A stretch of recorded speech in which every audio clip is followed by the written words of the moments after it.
104.5 The Team, your home for New York Yankees baseball. Also, your home every Thursday for Buster Olney. Buster, we appreciate you making time for us, especially because, I mean, you had to be a little worried about what kind of mood I was going to be in with Aaron Judge being on the rip he's on. Let's face it, there's a very high chance that the rest of the year you're going to be completely insufferable. I was joking yesterday. I was like, listen, he's on pace for 78 home runs, so let's just go ahead and pencil him in.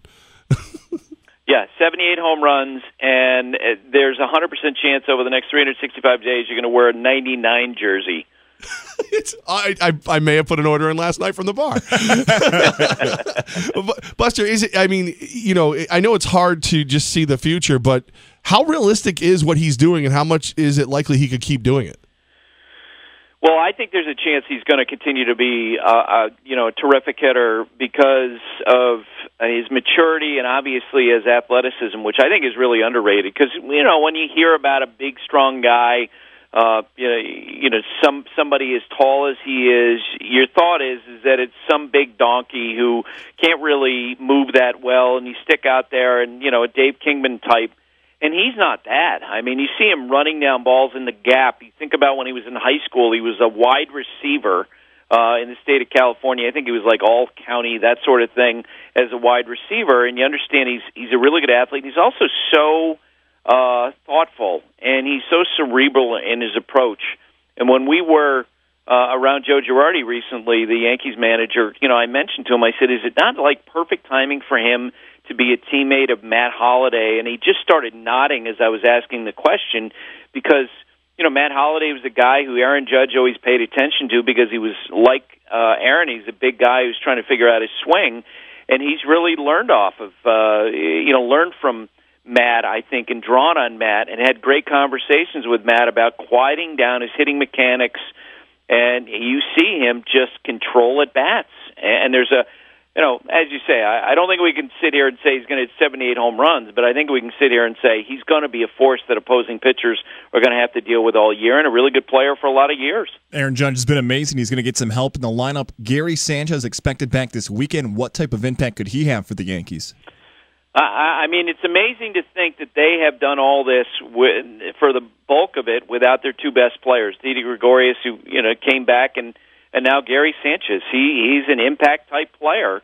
If you're Joe Girardi, how happy are you if you can now pencil in a guy who becomes a major threat and to me, becomes even more dangerous because of all the damage that's being done around him in the lineup, because other teams are going to be forced to deal with him in a way that I think last September they didn't have to. And, with Aaron Judge and Matt Holliday and Starlin Castro swinging the bat great, and, Brett Gardner has gotten hot. Now, as Gary Sanchez comes back, not only does he not have to be the guy, but now pitchers have to come to him. Buster Olney with us right now, and I am just ear-to-ear grinning and loving life. Well, hey, before you move on, I was going to say, one comparison I've heard, and we're going into the weekend. We've got Sunday Night Baseball with the Cubs and Yankees from Wrigley Field. Last month, I had a longtime executive say to me that if you want to look at the Yankees right now, they are where the Cubs were in 2015, because you get all these great young players that are developing, and just like with the 2015 Cubs, maybe the Yankees have arrived a year earlier than what people expected.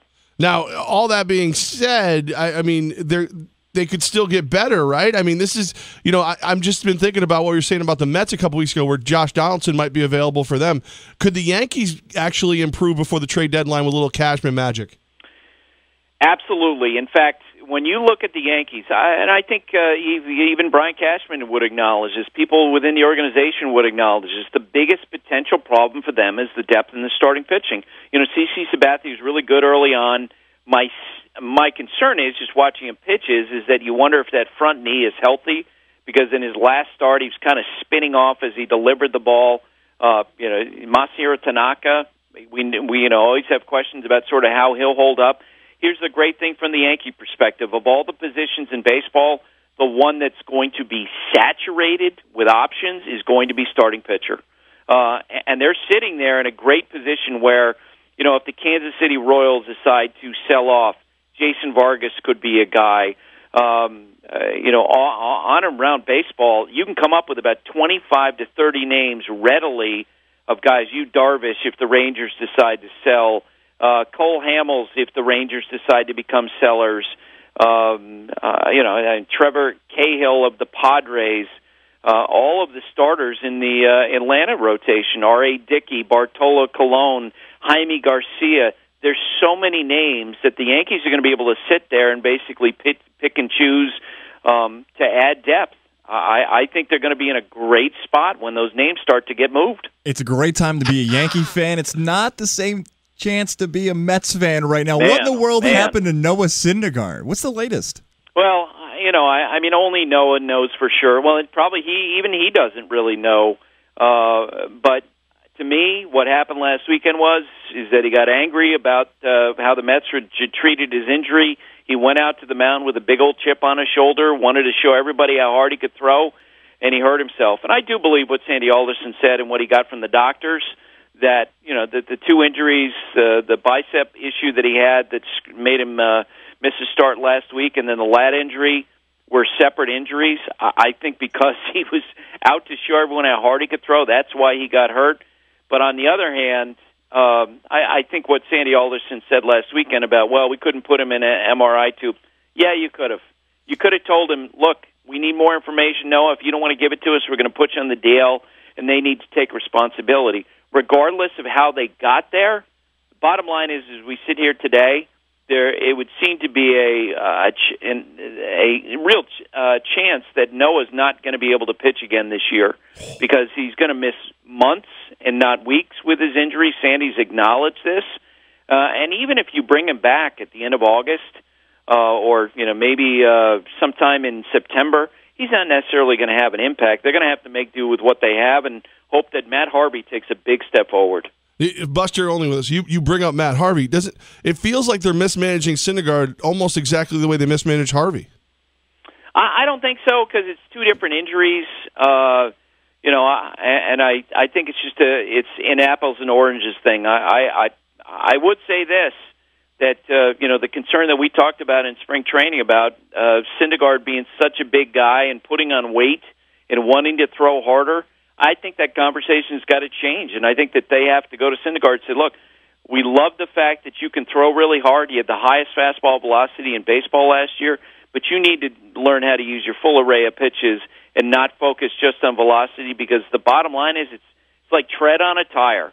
The more that and the harder you throw, the more the closer the end of your time as a high impact pitcher is, because we've seen with pitchers, it's just a matter of time before they break down, and reliance on velocity is actually a problem. Let's go back to the AL East yesterday, the Orioles and the Red Sox. What did you make of that ejection in that game?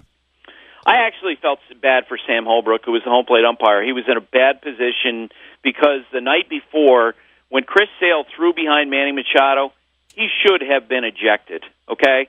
There was no question there was intent with that pitch, that he was trying to intimidate or hit Manny Machado, and in that moment, they should have kicked him out of the game, and because they didn't, there was a ton of focus going on in that game. We know that because the commissioner held a conference call earlier in the day, and I guarantee you that within about 0.2 seconds after he ejected Kevin Gossman for hitting Xander Bogaerts with that 76.6 mile per hour curveball, in his mind, Sam Holbrook was probably thinking, oh, man, why did I do that?